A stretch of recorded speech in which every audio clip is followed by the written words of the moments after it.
You heard the gunfire, and that sounds like automatic gunfire. It is so rapid, it is in such quick succession, but it wasn't. That was just how fast Mohamed Merah was firing when he came out of the bathroom, firing in a way that the guy who led the raid unit who went in said he'd never seen anything as vicious, as violent as that.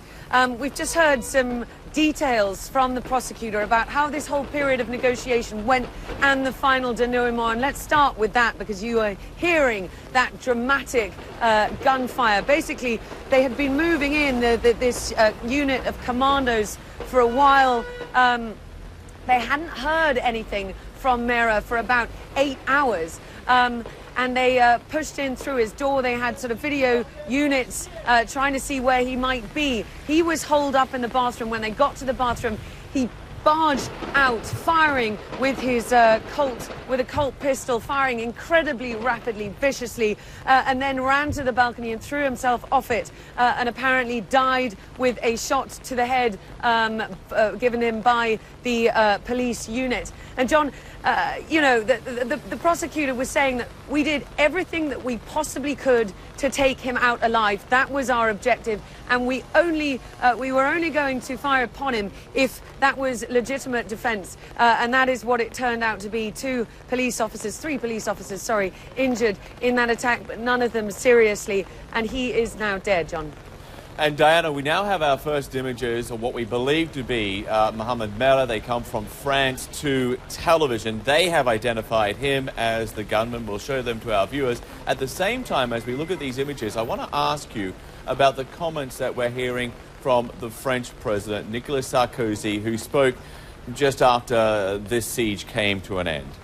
He said that it was very important for the French people to remember to stay united in the face of this kind of threat. He also said that anybody who was caught, you know, looking at terrorist sites, involved in terrorism in any kind of a way, would be severely prosecuted. So some very sort of strong words of warning, and some sort of reinforcement of his call for unity that he gave yesterday.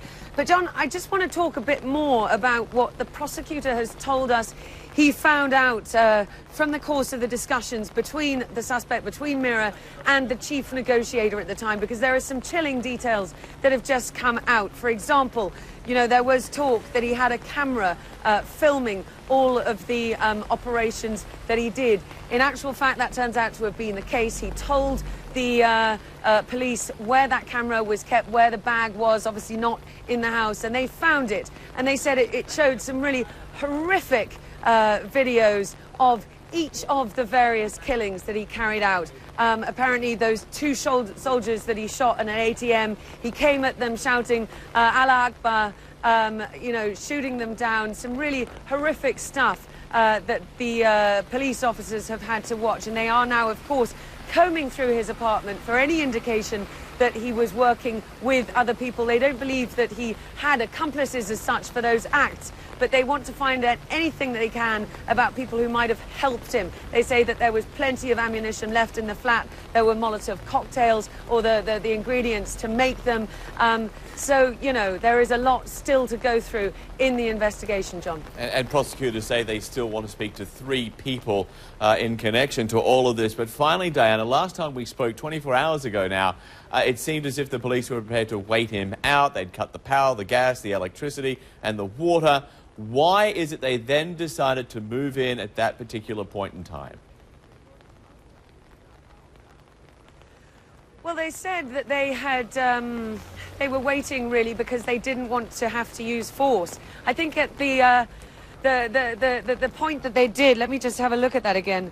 I think it was, they'd basically thrown in stun grenades over the course of the night, and they'd had no response. And, you know, these were to blow out windows. These were to cause big explosions within the flat itself. They'd had no response, so they weren't entirely sure whether he was alive or dead. Where do I have that note? Anyway, it's in here somewhere, John. There was a trigger that meant that early this morning they needed to go in, or they felt that they should go in. That they had a sign of life. Basically, they'd had no contact in for a while. Then they realized he was still there. They decided to go in and try and find him, and then this shootout ensued.